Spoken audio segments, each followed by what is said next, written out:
Once each year, as October breezes bluster, there comes a most particular and most peculiar night. An anxious sort of night, when the dark grows a little more so. A jittery sort of night, when nothing is quite as it was. A night called Halloween. Hey cartoon fans, happy Halloween! In today's spooktacular video, I'll be looking back at classic Halloween specials that I fondly remember, as the unbelievably nostalgic holiday rolls around once more. Sure, Halloween specials come almost every year, with hundreds of different cartoons and live action shows making a quote Halloween special. As kids, there was always that one Halloween special that you've probably remembered fondly, and while some of these aren't actual Halloween specials, I personally picked them out because of how much I enjoyed watching them, so it's not one of those big lists that you see every year with what to watch in the month of October. This video was more of just reminiscing and reviewing of some of my personal favorites for the fall season, and some honorable mentions that aren't fully Halloween related. So grab your old tapes and a warm blanket with Halloween candy in hand as we look back at classic Halloween specials, in my opinion. I don't get it, Gary. Every Halloween, no matter how hard I try, everybody scares me. And in no particular order, we're starting off with that guy who lives in that pineapple under the sea. On October 28th, 1999, the 13th episode of Nickelodeon's SpongeBob SquarePants aired. Scaredy Pants is considered by the fan base as one of the best episodes of SpongeBob, so let's find out why this one is looked back on so fondly to many. Our Halloween Under the Sea begins with SpongeBob closing up at the Krusty Krab on Halloween night, as we see everyone celebrating around the town. SpongeBob's nerves are sky high as he gets spooked while cleaning up. SpongeBob runs to the door as Mr. Krabs stops him to tell him an annual Halloween story about the Flying Dutchman and how he steals people's souls, in this case pickles, on Halloween night. So SpongeBob reluctantly agrees, so Mr. Krabs pulls out a fire to tell the tale. Just then, Squidward dressed up as the Flying Dutchman attacks. I've come for your pickle. They laugh and call SpongeBob Scaredy Pants, and after a few more jabs at SpongeBob, they invite him to the Halloween party later that night at the Krusty Krab, which they're still in, so like, when is this party? SpongeBob walks home after literally jumping out of his skin, and he's scared of everything around him, and I love how the writers take him being scared and turn it into comedic genius for some of these scenes. Everyone around the town coins the term Scaredy Pants, as SpongeBob is like this every Halloween. SpongeBob is carving a pumpkin from the inside of his house while he talks to Gary about how no matter how hard he tries, everyone and everything around this time scares him. After finishing his giant pumpkin, Patrick shows up and SpongeBob is ready to scare him when the opposite happens. Hiya, SpongeBob! SpongeBob begs Patrick to help him be scary, and so SpongeBob dresses up as the Flying Dutchman, but all he did was just put a sheet over his head and put on some wooden shoes that Patrick just made, which scared absolutely no one, and SpongeBob gets clowned on even more when he realizes, wait a minute, I'm square, and ghosts are not. So figuring this out, Patrick cuts SpongeBob's sponge to make him round. Shave me down, make me round. Now as a more rounded trick-or-treat bag, or the Flying Dutchman, they quote, terrorize the town because of how scary they now are. After the Halloween antics of having tricks instead of treats, they head over to the Halloween party at the Krusty Krab. At the party, everyone in the Bikini Bottom are enjoying themselves, with Squidward as the Flying Dutchman and Sandy as a fishbowl? Why, I'm a pet goldfish in a bowl. I don't get it. Mr. Krabs and his daughter Pearl are bobbing for apples when Krabs chokes on it, embarrassing Pearl in a very iconic scene. SpongeBob and Patrick are on the roof of the building looking at the festivities below, and SpongeBob's great idea is to scare everyone by coming down on a wire as the Flying Dutchman, which is what he does. And it works well until a certain jellyfish goes for Patrick and attacks, leaving SpongeBob to go back and forth this way and that until the rope falls and everyone sees him as a fake, and he goes back to being Scaredy Pants. Help! Help! But suddenly, the Flying Dutchman appears and scares everyone and goes straight to SpongeBob, and he can't believe his costume, as he's offended every Halloween with people dressing up as him. But this one takes the cake as the worst. But before he steals the souls of everyone in the building, the Flying Dutchman must take off SpongeBob's hideous costume. And off screen, we see the Flying Dutchman become horrified as he runs away in terror, as we zoom out to reveal that SpongeBob's whole upper half is basically exposed with his brain, eyeballs, and mouth. And the rest of the townspeople at the party also run in terror, which makes SpongeBob happy as he finally scared someone. But Patrick is still there and he's questioning what that pink hat is on SpongeBob's head. And our episode ends with SpongeBob yelling out that it grows back. Don't worry, it grows back. And that's Scaredy Pants, which was originally titled SpongeBob's Halloween. And as with most episodes during the best era seasons, 1 to 3, it holds up incredibly well. And I'm sure most of you know me as the Scooby guy, but SpongeBob is also a cartoon that's near and dear, and this episode is definitely one of them. But rewatching it really shows how much SpongeBob is belittled and bullied throughout this one for being scared of everything during the holiday. But he does win in the end, scaring the whole town as he's basically a floating brain. Personally, this isn't my number one, as it is for most fans, but it's definitely in my top 10 for sure. And it's one of the rare times that we see a certain aesthetic in a SpongeBob cartoon, like with the Christmas specials and a few other specials for major holidays. It shows a different part of the town and how it celebrates the holiday, and it does an amazing job. And people are so nostalgic of this one around Halloween, especially with the giant pumpkin scene. And it's always a must-watch for October and Halloween, so if you haven't seen it already, check it out.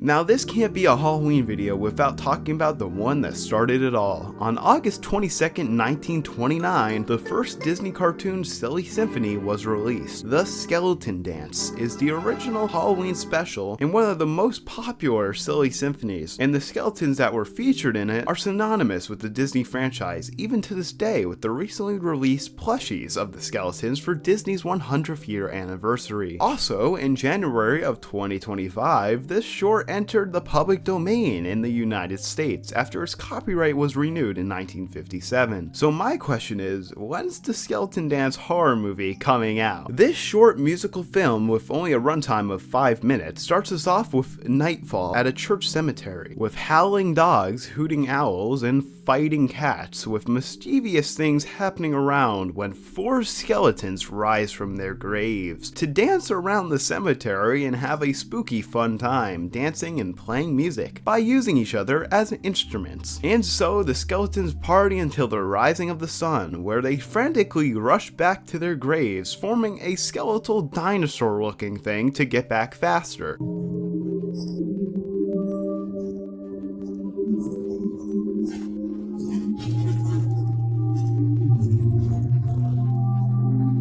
This beautiful spooky special shows how enjoyable even the simple things are. There's no talking, the animation is smooth and simple, with a few harmless jump scares here and there. Speaking of the animation, even though this came out in the 1920s, the animation is very smooth and well made, and there aren't very many mistakes in this film, and all the music cues are fun and match with what's happening. And overall, the vibes are off the chart spooky for this one, so if you need to relax and go back to a simpler time, check it out. There'll be magic in the air when you join your favorite hair. Friends coming from far and near. Pity it only comes once a year. There's lots of fun to be seen on Bugs Bunny's Howl-Oween Wednesday. Our next Halloween special, Bugs Bunny's Howl-Oween special, is a Looney Tunes animated Halloween special which first aired on CBS on October 26, 1977. And this one is a somewhat forgettable special that is more of a compilation of 9 Looney Tunes and Merry Melodies theatrical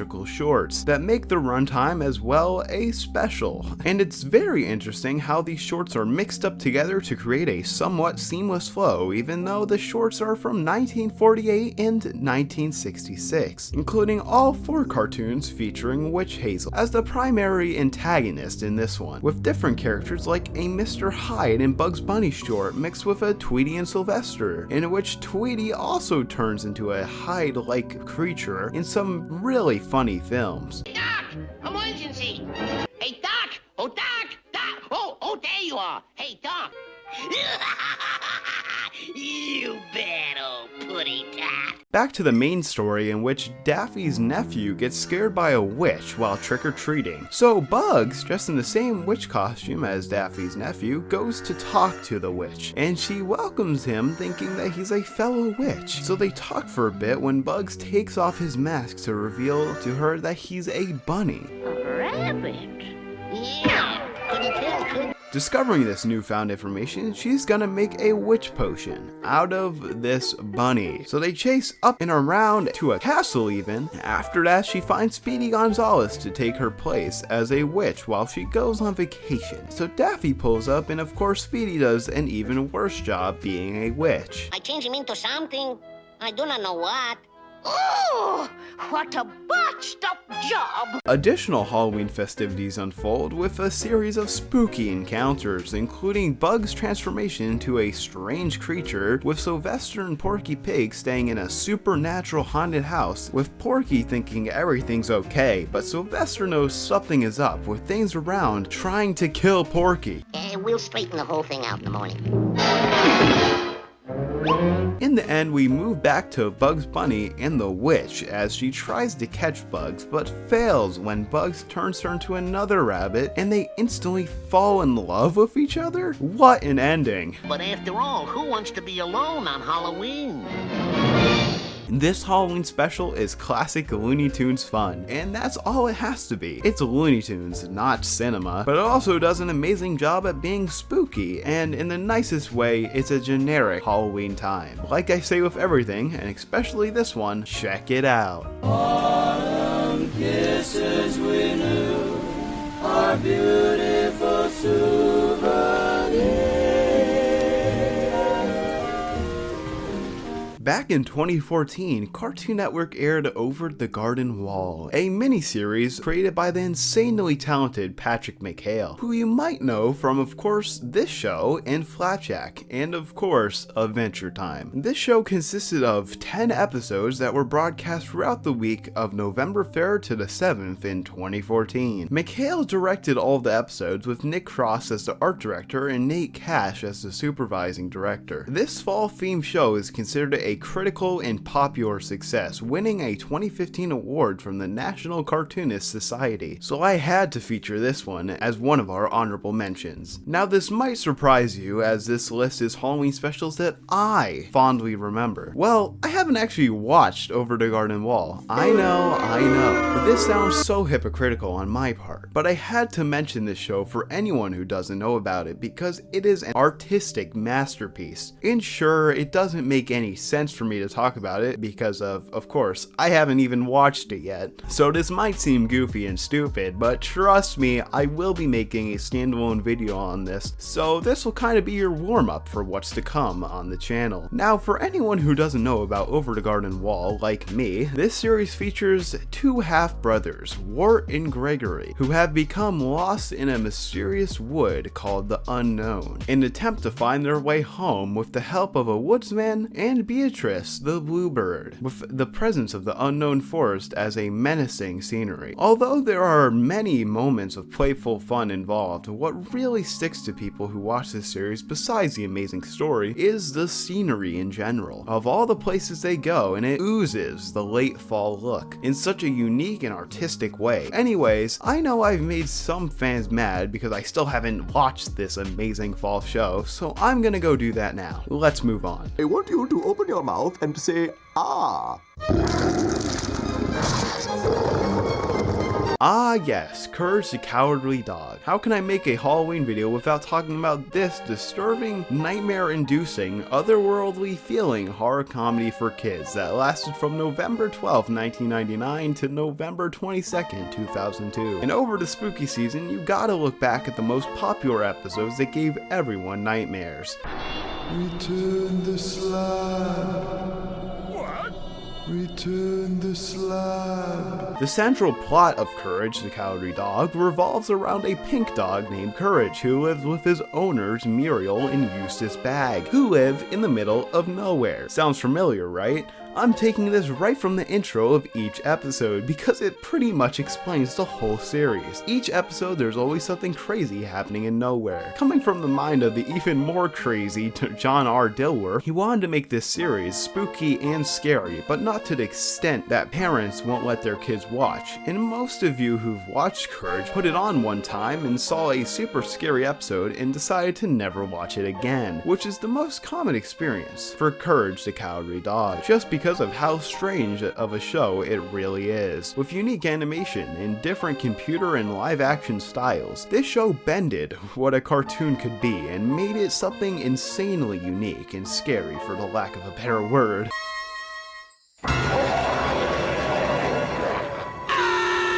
This is a must-have series and a must-have honorable mention in today's video. So let's move on to my personal favorite Halloween cartoon specials.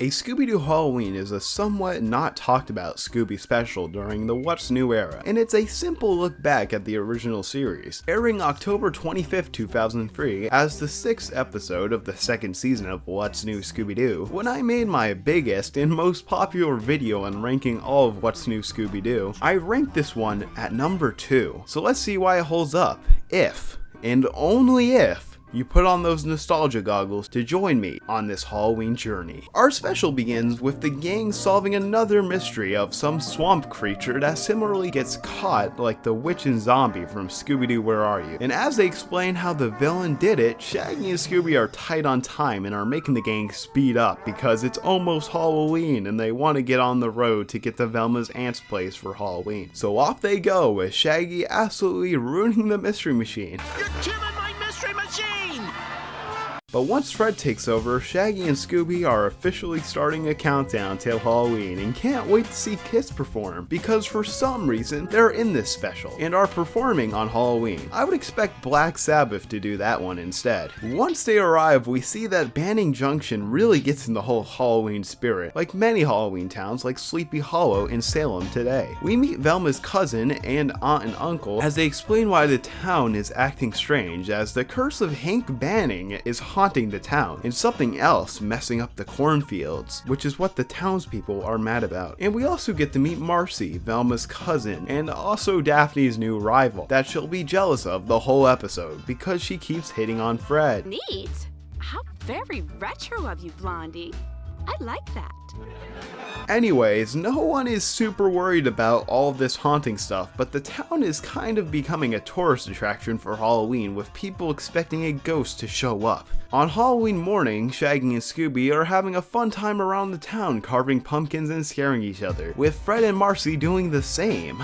You got a little caramel on your cheek.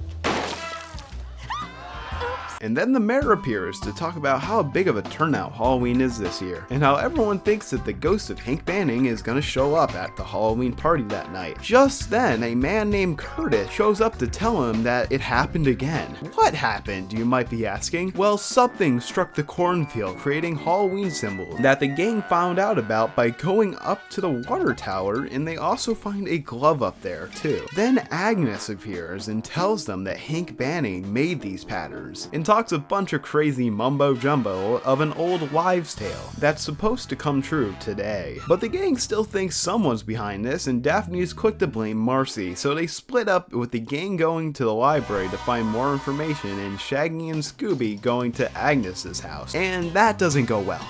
She's right behind me, isn't she? Didn't your mamas teach you to knock? At the library, the gang bump into Marcy, who is studying for something, but she's on her way home to get ready for the Halloween party tonight because she's the corn princess. But she's not too happy about it because it's also her birthday today, so she's 18, able to legally vote? Wink wink. I'm 18, able to legally vote. After making Daphne even more suspicious, she confronts Marcy about where she was this morning, going full private eye on her, as she says that she was working. Daphne asks for proof, and then she shows proof, and Daphne is looking very stupid. The gang meet up and go back to the cornfields, with Shaggy and Scooby being not too happy about it because they're missing Halloween. So Scooby has a lot of fun on his own, becoming a ghost just for a scarecrow to come out of the maze to attack the gang. Then more of them show up with a super dangerous looking design, but the gang quickly realize that they're robots when Scooby soaks them, and they find a remote that shows that someone must be controlling them from far away. Where, you might be asking? The Halloween party. So that's exactly where the gang go, and Scooby and Shaggy are dressed up as the robot scarecrows so they can sneak in. So after getting the robot scarecrow's attention, we get our very crazy chase scene with Kiss singing Shout It Out Loud, probably one of their only good songs. And Scooby-Doo becomes Superman and Batman at the same time? This is insane. And the music makes it so fun, but the chase abruptly stops when the ghost of Hank Banning shows up, but he quickly gets revealed as a hologram. Classic Scooby-Doo. And inside they find no one other than another remote, so they trace it back to that water tower, and guess who's there? Marcy. Yeah, she hated that Halloween always upstaged her birthday every year, so she came up with this elaborate idea to ruin Halloween for everyone. But she kinda just made it even better with these amazing scarecrows and the ghost of Hank Banning, so they take her away, but she does ask for Fred to wait for her when she gets out of jail, when Paul Stanley of Kiss is hoping that she learns her lesson. So who do I talk to about getting paid? And Shaggy gets Kiss to sign his forehead. Fun fact, for some reason, Tom Kenny, yes, SpongeBob, voices Gene Simmons, even though Paul Stanley is here voicing himself. This makes absolutely no sense. And our episode ends with the gang leaving the town with a black cat showing that maybe there was something supernatural here after all. Scooby-Dooby-Doo? Now do you see why it's my number 2? Probably not, but I like it for what it is. It reminds me of the classic Scooby-Doo, with the laugh track even returning for this one. I feel the writers really wanted to make fun of the original series while also making a love letter to it. It's a great Halloween time, and even though it's not one of the Scooby Doo Halloween movies, it holds up just as well or even better than those full-length films. I hope you check it out, even though not many talk about it. Moving on. Dear Great Pumpkin, I'm looking forward to your arrival on Halloween night.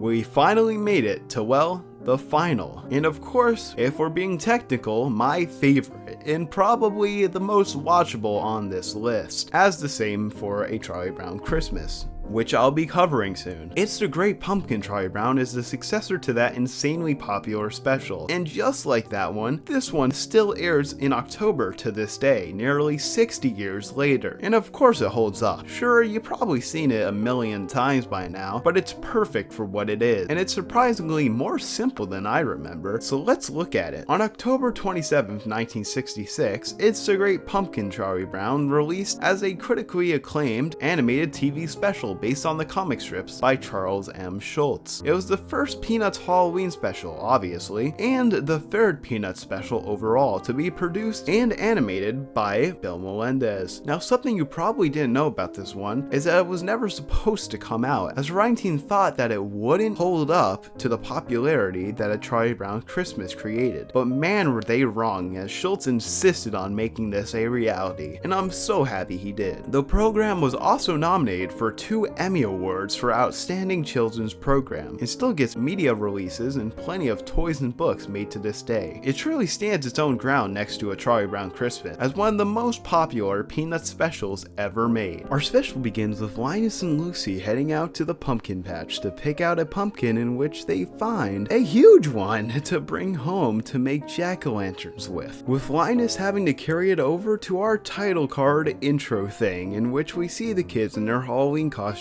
running from ghosts and ghouls into our actual title card, which might be my favorite Halloween card in general. It's simple and perfect at the same time. Charlie Brown is raking leaves when Linus spots him and jumps into the big pile of leaves with his lollipop. Never jump into a pile of leaves with a wet sucker. Right after that, Lucy pulls up to get Charlie Brown to kick the football, but he refuses, just for Lucy to show a contract to prove that she will not pull the ball away. So Charlie Brown kicks it, and she, of course, pulls it away. Peculiar thing about this document, it was never notarized. Later, we see Linus writing to the Great Pumpkin with everyone around him telling him that he is a fake. But Linus and Sally still believe. There are 3 things I have learned never to discuss with people: religion, politics, and the Great Pumpkin. Charlie Brown checks his mailbox just to get an invitation to a Halloween party, and he's so happy about it, just for Lucy to say that it must be a mistake, with Linus bringing a sign to the pumpkin patch saying, "Welcome Great Pumpkin," in an iconic scene. On Halloween night, the gang get their costumes ready, with most everyone going as ghosts, with Lucy as a witch. Is in direct contrast to her own personality. Pigpen shows up, hoping no one will know it's him, but it's Pigpen, so it's pretty obvious. And Charlie Brown might have cut too many holes in his ghost costume to make a very unique and well-known outfit. This is Sally's first time trick-or-treating, so Lucy tells her about how it works. Are you sure it's legal? Of course it's legal. Before going trick-or-treating, or as they call it, tricks and treats, they stop over by the pumpkin patch to make fun of Linus missing out on tricks and treats, just to wait for the Great Pumpkin. With Sally eventually staying with Linus, but she's not super happy about it. But Linus tells her all about the Great Pumpkin tale, of how the Great Pumpkin comes out of the pumpkin patch on Halloween night to give candy and gifts to all the little children. During trick-or-treating, the gang go up to multiple houses to get their candy, and after each one they also say what they got, and Charlie Brown always gets the same thing. I got a rock. I got a rock. I got a rock. After that, they head over to Violet's Halloween party, making a stop to see if the Great Pumpkin showed up, just to make fun of them for missing out on everything. Right, where is he? He'll be here. Meanwhile, Snoopy, wearing his World War I flying ace gear, climbs aboard his Sopwith camel to battle the Red Baron, and after getting shot down, he goes throughout war-fought countrysides to a destroyed house that in reality is where the Halloween party is, as he crashes it. At the Halloween party, the gang are having a fun and festive time using Charlie Brown's bald head as a pumpkin example, and they bob for apples. Yeah, Lucy, you should be good at this. You have the perfect mouth for it. Snoopy and Schroeder have their own musical moment here, but it kinda drags on. Speaking of the music, the Great Pumpkin Charlie Brown features some Halloween beats of the original tracks from A Charlie Brown Christmas. So all these revised tracks made by Vince Garnolini are great. It really pushes into that autumn theme. We cut back over to Linus and Sally in the pumpkin patch as Sally is tearing into him when they hear some rustling in the bushes. It's the Great Pumpkin rising out of the pumpkin patch. It's him, but it's just Snoopy, and Linus faints and wakes up to Sally blowing up at him about how he's a blockhead for keeping her up for a beagle and having her miss out on Halloween. So now she's gonna sue. Well, that's nothing compared to the fury of a woman who has been cheated out of tricks or treats. The gang shows up just to leave Linus in the pumpkin patch, so he stays there to see if the Great Pumpkin shows up. Did I say if? I meant when he comes. We cut to 4 in the morning, and as Lucy wakes up to grab Linus from the pumpkin patch, as he's shivering for being in the harsh climate overnight. Another Halloween has come and gone. Yes, Charlie Brown.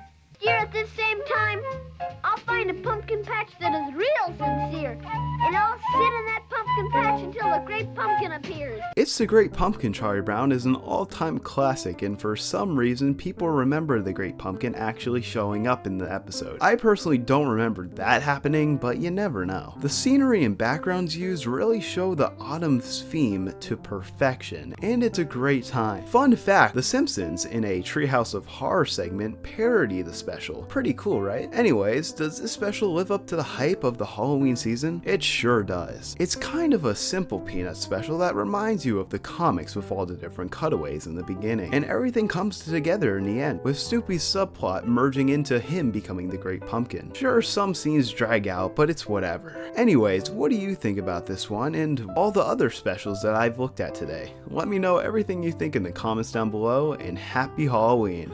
See ya!